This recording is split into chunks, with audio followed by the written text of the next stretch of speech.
Bismillahirrahmanirrahim. Assalamualaikum warahmatullahi wabarakatuh. Alhamdulillah, puji dan syukur senantiasa kita panjatkan kepada Allah Subhanahu wa taala. Begitupun juga salat dan salam senantiasa kita curah dan limpahkan kepada baginda Nabi besar Muhammad sallallahu alaihi wasallam. Teman-teman, melanjutkan sedikit sharing kita tentang konflik yang ada di Palestina, yang ada di Baitul Maqdis. Kita sudah sampai pada Kongres Zionis pertama yang diadakan di Basel pada tahun 1897 yang akhirnya memberikan sebuah kesimpulan bahwa mereka harus mendirikan sebuah negara Yahudi. Persis seperti yang ditulis oleh Theodor Herzl dalam bukunya Der Judenstaat. Nah, maka mereka mencari tanah untuk mendirikan negara Yahudi, dan tanah itu yang mereka inginkan pasti adalah tanah terjanji tentunya. Maka mereka datang kepada pemilik tanah terjanji yang mereka inginkan sebagai tempat pendirian negara Yahudi, yaitu adalah Khalifah kaum Muslim. Khalifah daripada kekhilafan Utsmani yang pada saat itu adalah Sultan Abdul Hamid kedua.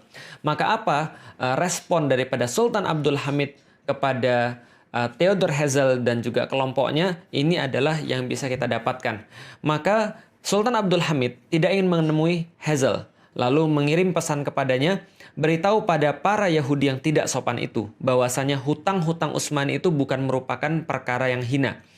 Prancis pun punya hutang dan tidak mempengaruhi mereka. Yerusalem adalah bagian dari tanah kaum Muslim sejak Khalifah Umar menerima tanah itu dari Safronius. Dan aku tidak ingin menanggung malu dan beban sejarah dengan menjual tanah suci yang telah diamanahkan itu kepada para Yahudi, lalu mengkhianati amanah dan kepercayaan umat.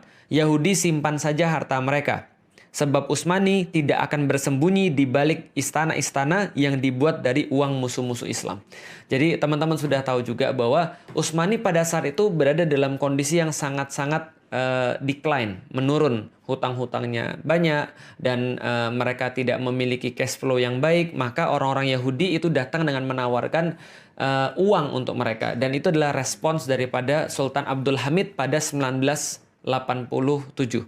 Tapi tentu saja Yahudi tidak akan pernah menyerah gitu kan ya, ketika mereka 1897. Jadi Yahudi tidak akan menyerah. Maka dia datang lagi pada tahun 1901 untuk menawarkan lagi kepada Utsmani sebuah penawaran yang lumayan bikin ngiler ya teman-teman sekalian ya. Yahudi kembali, maka mereka nggak main-main. Maka mereka menawarkan pada Sultan Abdul Hamid itu sekitar 150 juta pound sterling di masa itu. Nah, kalau sekarang itu kira-kira setara dengan 305 triliun ya, triliun rupiah minimal. Lalu kemudian diberikan lagi bonus kalau misalnya Sultan Abdul Hamid mau memberikan beberapa bidang tanah kepada orang-orang Yahudi untuk mendirikan negaranya itu, maka mereka memberikan bonus membangun Universitas Utsmani dan memberikan juga kapal perang kepada orang-orang Utsmani. Karena mereka sudah punya sponsor, kita tahu namanya Lionel Walter Rothschild atau yang dikenal dengan Sir Lord Rothschild itu. Maka kemudian Abdul Hamid berkata lagi kepada Herzl yang menawarkan tawaran-tawaran itu tadi. Nasihati Dr. Herzl, jangan sekali-kali meneruskan proyek itu. Aku tidak bisa berikan tanah itu karena tanah itu bukan milikku. Tanah itu milik umat muslim yang telah berjihad dan menyiraminya dengan darah mereka. Yahudi silahkan simpan uang mereka. Lalu kemudian Abdul Hamid melanjutkan, jika khilafah Islam dimusnahkan pada satu hari, mereka boleh mengambil tanah itu tanpa bayar. Jadi kayak apa ya? Kayak sebuah kedikdayaan gitu ya, sebuah kemuliaan, sebuah izah. Jadi pokoknya selama ada khilafah, selama aku masih ada, dan selama kaum muslim itu punya kekuatan, kalian nggak bakal bisa. Tapi kalau saya ini sudah nggak ada, ambil gratis aja. Seolah-olah ya Abdul Hamid mungkin nggak akan berpikir bahwa sebentar lagi khilafah itu ya tidak akan ada di muka bumi, sehingga kaum muslimin tidak memiliki pelindung dan tidak memiliki perisai. Lalu kemudian beliau katakan, akan tetapi selama aku masih hidup, aku lebih rela menusukkan pedang ke dalam tubuhku daripada tanah itu dikhianati dan dipisahkan dari khilafah Islam. Aku tidak akan memulai pemisahan tubuh kami selagi kami masih hidup. Jadi itu adalah jawaban final yang diberikan oleh Abdul Hamid kepada Federasi Zionis. Nah, setelah itu Zionis nggak pernah datang lagi. Tapi walau alam bisawab, setelah Abdul Hamid menolak mereka itu, walau alam bisawab, siapa yang merancang Perang Dunia Pertama ini, tapi yang jelas setelah selesai Perang Dunia Pertama ini, keuntungan yang didapat paling besar adalah keuntungan bagi orang-orang Yahudi. Jadi apa yang terjadi? Tahun 1914 muncul perang. Pada saat itu ada blok sekutu melawan blok sentral. Blok sekutu itu diketuai oleh Inggris dan Prancis, blok sentral itu diketuai oleh Jerman. Dan pada saat itu teman-teman sekalian, Khilafah Utsmani itu berada bareng dengan blok sentral. Loh kok bisa jadi bareng blok sentral berada sama Jerman? Itulah satu misteri yang sampai sekarang orang-orang juga heran. Kenapa Utsmani tidak mempertahankan netralitasnya justru malah gabung sama blok Jerman? Dan kita sudah dapat sampai sekarang bahwa ada banyak sekali intrik yang terjadi di Khilafah Utsmani pada saat itu, bahwa sultan yang ada hanya sekedar sultan kayak apa ya, simbol saja, tapi pemerintahan itu sebenarnya dijalankan oleh satu partai yang partai itu tidak mau dikendalikan oleh sultan. Jadi berada di luar kendali sultan. Dan mereka punya satu menteri, yang menteri ini akhirnya justru membuat kesepakatan rahasia dengan Jerman ketika justru Jerman sudah mengumumkan perang terhadap sekutu. Maka seolah-olah sekutu bilang, ya udah kalau gitu Utsmani adalah bagian daripada sentral, blok sentral. Maka Utsmani mau nggak mau harus ikut perang. Karena seolah-olah sudah ya memang ikut perang. Nah itulah dalam tanda kutip ketidaksengajaan orang-orang Utsmani, Khilafah Utsmani untuk ikut perang. Dan hasilnya sudah kita ketahui, berakhir pada tahun 1916 dimenangkan oleh pasukan sekutu, dan saat itu seluruh yang kalah itu harus menanggung pembiayaan perang dan sekaligus kerugian perang. Nah, khusus untuk Utsmani, maka wilayah-wilayahnya itu dibagi oleh Inggris dan Prancis lewat perjanjian Sykes-Picot pada tahun 1917. Sykes ini adalah seorang komandan dari Inggris, Picot ini adalah seorang komandan dari Prancis. Mereka bersepakat untuk berunding dan membagi wilayah-wilayah Utsmani.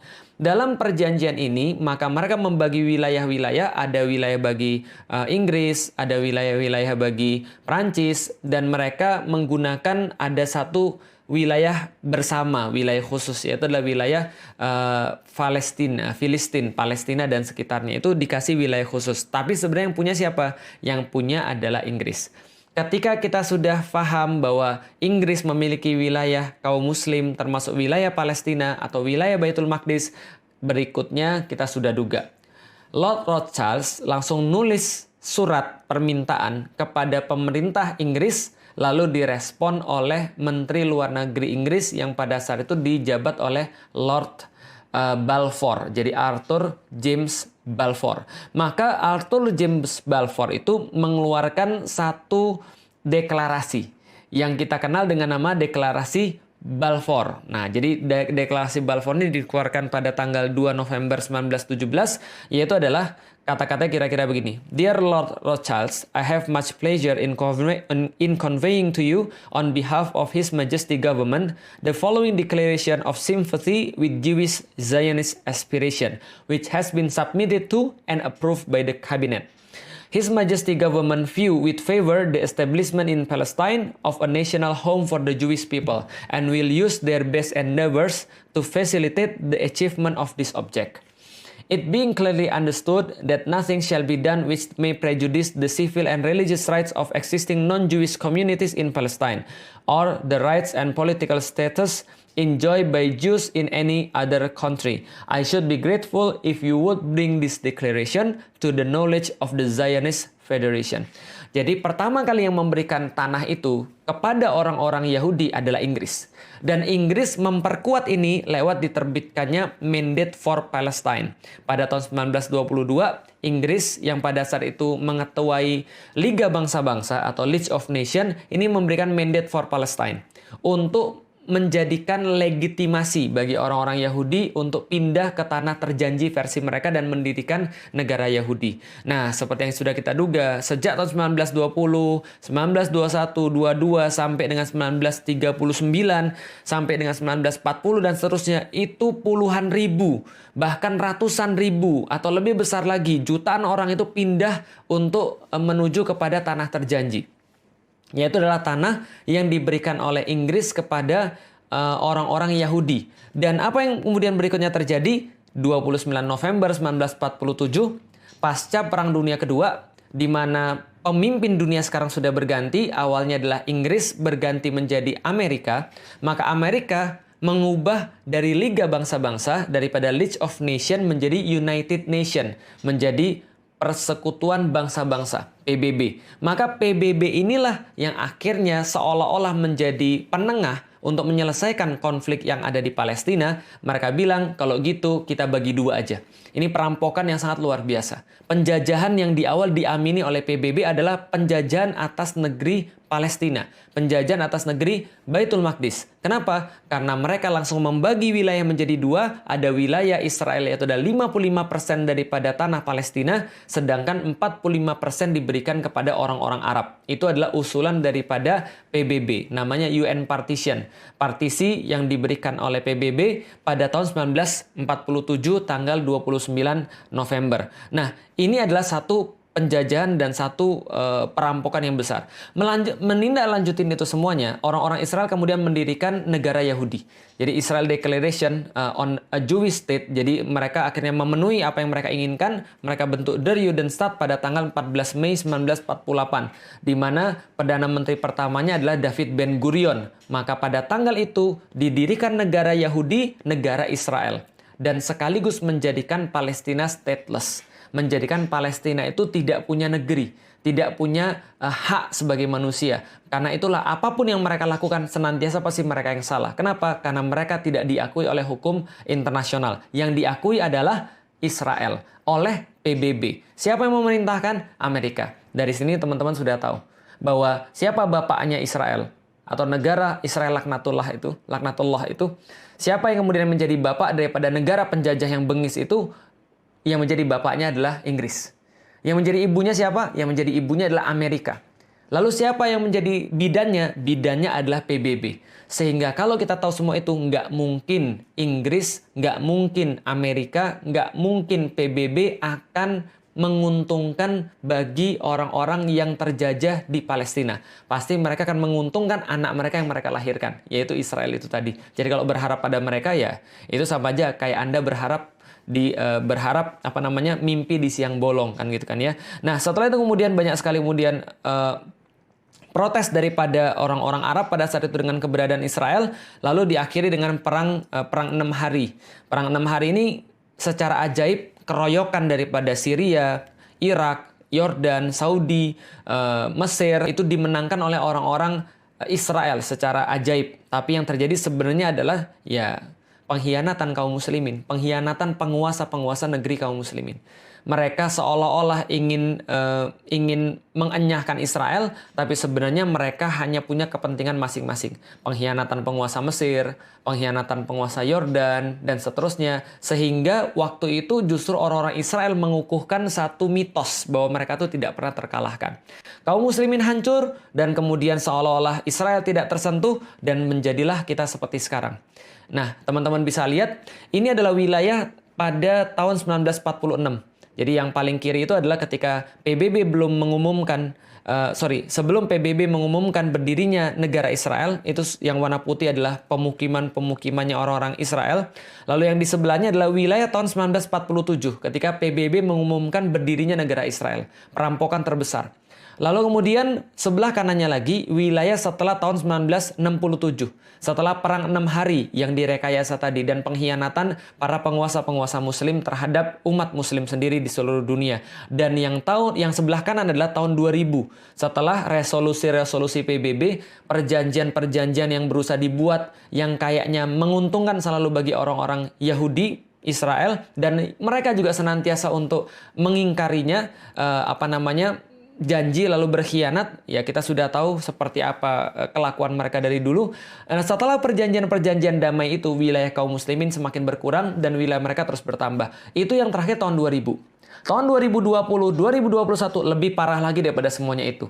Makanya kemarin yang memicu keributan adalah ketika daerah Sheikh Jarrah itu kemudian diambil oleh orang-orang Israel dengan sekendak hati, tanpa ada hukum. Ya memang nggak ada hukum di situ. Kenapa nggak ada hukum? Karena orang-orang Palestina itu nggak punya negara. Orang-orang Muslim yang ada di situ itu stateless. Mereka nggak punya negara, nggak punya hukum yang bisa melindungi mereka. Maka apapun yang mereka lakukan senantiasa salah.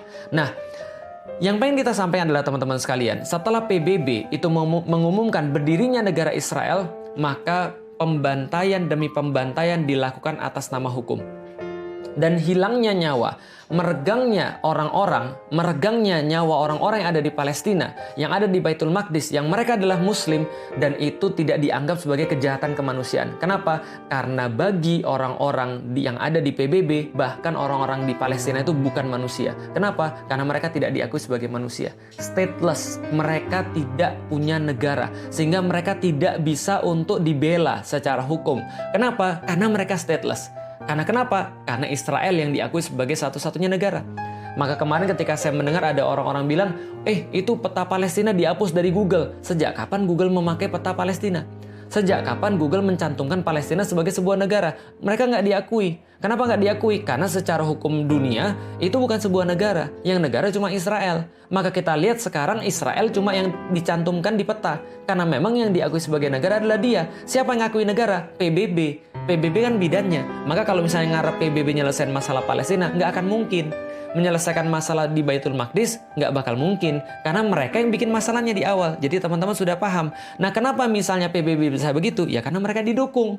Didukung oleh siapa? Mereka didukung oleh Amerika, mereka didukung oleh Inggris, mereka didukung oleh kebanyakan orang-orang penguasa di dunia. Sementara orang-orang Muslim penguasa-penguasanya hanya bisa diam melihat hal yang seperti ini.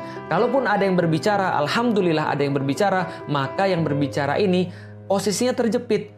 Maka yang berbicara ini tidak bisa berbicara lantang. Kenapa? Mereka tidak bisa mengerahkan pasukan militer ke sana karena bertentangan dengan hukum internasional. Maka ini yang kemudian bisa kita lihat pada saat ini. Nah, apa yang bisa kita lihat pada Januari 2009 misalnya, ketika orang-orang Israel laknatullah menunjukkan kebiadabannya sekali lagi kepada kaum muslimin dengan menghujani kaum muslimin dengan rudal-rudal, dengan senjata-senjata kimia yang sangat tidak manusiawi, tapi tetap aja dibela sama Amerika. Obama misalnya berkomentar, Israel have a rights to defend itself.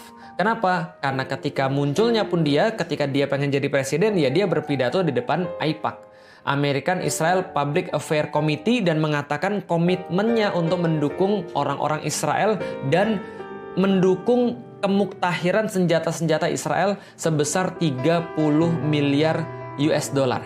Jadi ini yang kemudian dijanjikan oleh Amerika terhadap pemerintahan Israel. Dan mereka menggunakan ini sebagai kayak komitmen. Kalau misalnya mau jadi presiden ya harus dukung Israel. Kalau nggak mau dukung Israel ya susah untuk jadi presiden. Kenapa? Karena nggak didukung oleh komunitas Israel, nggak didukung oleh komunitas Yahudi.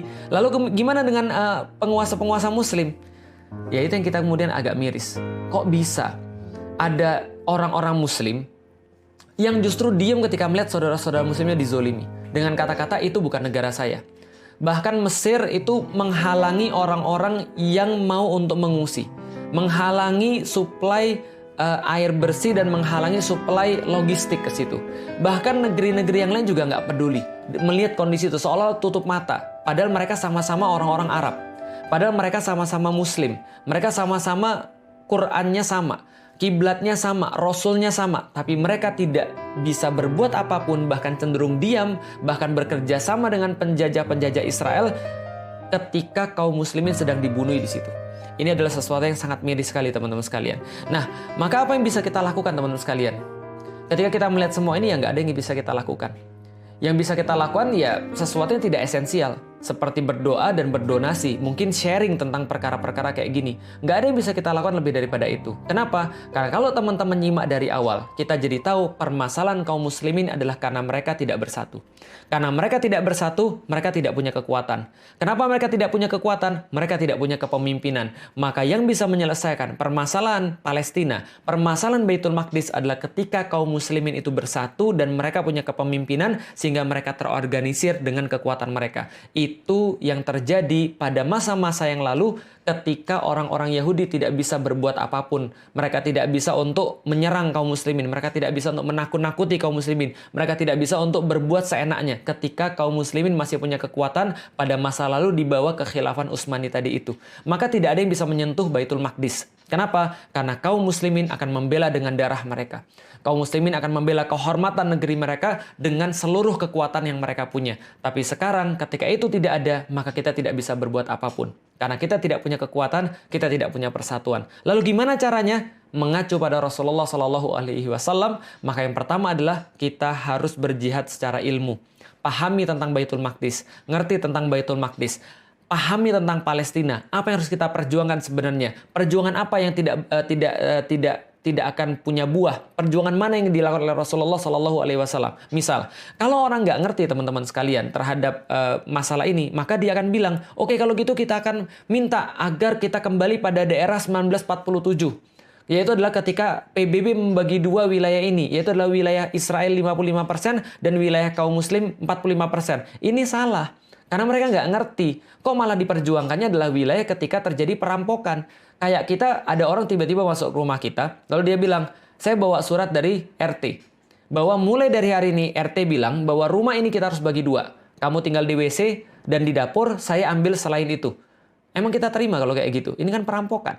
Ini kan penjajahan. Kok kita malah terima yang kayak gitu? Kok malah kaum muslimin menyerunya pada wilayah 1947? Kita nggak mau. Kita nggak mau wilayah 1947. Kita nggak mau wilayah 1967, apalagi setelah perang 6 hari, kita nggak mau wilayah yang sekarang, dan bahkan kita nggak mau wilayah sebelum UN mengatakan partisi itu adalah wilayah tahun 1946. Kita juga nggak mau. Yang kita mau apa? Itu adalah wilayah kaum muslimin. Penjajah harusnya dienyahkan. Orang yang merampok harusnya nggak boleh di situ. Ini adalah solusi sebenarnya. Maka solusi terhadap penjajahan ya berarti dibebaskan. Sebagaimana Umar bin Khattab membebaskan Baitul Maqdis. Sebagaimana Salahuddin Al-Ayyubi membebaskan Baitul Maqdis. Jadi penjajah itu bukan negosiasi. Tapi penjajah itu harusnya diusir. Sebagaimana penjajah Belanda itu diusir dari Nusantara. Bukan bernegosiasi, gitu loh maksudnya. Nah, maka kita harus kemudian yang pertama adalah jihad ilmu. Dan Rasulullah Shallallahu Alaihi Wasallam mencontohkan bahwa ini dilakukan sepanjang 14 tahun. Setelah itu Rasulullah melakukan jihad negosiasi atau jihad politik yang dilakukan oleh Rasulullah sepanjang 2 tahun. Mengirimkan surat-surat, bernegosiasi dengan penguasa-penguasa yang ada di Baitul Maqdis dan seterusnya. Lalu setelah itu baru Rasulullah menempuh jihad militer yang berakhir dengan pembebasan Baitul Maqdis di zamannya Umar bin Khattab pada tahun 638 Masehi. Inilah kemudian yang menjadi sebuah pengetahuan bagi kita yang pengen saya sharing teman-teman sekalian. Jadi teman-teman sekarang ngerti kenapa sih Palestina itu bermasalah. Atau lebih tepatnya istilahnya adalah Baitul Maqdis itu bermasalah. Lalu apa yang bisa kita lakukan untuk menyelesaikan problem Baitul Maqdis secara long term, secara permanen, yaitu adalah membangun kekuatan itu dan membangun persatuan itu dan membangun kepemimpinan itu. Lalu apa yang bisa kita lakukan sekarang? Nggak ada yang lain selain doa, donasi, dan share pengetahuan-pengetahuan tentang Baitul Maqdis agar kita tidak menjadi orang-orang yang memperhatikan Baitul Maqdis hanya ketika mereka menangis dan berteriak ketika mereka dibom, dihujani dengan peluru, ataupun dibunuh di depan mata kita.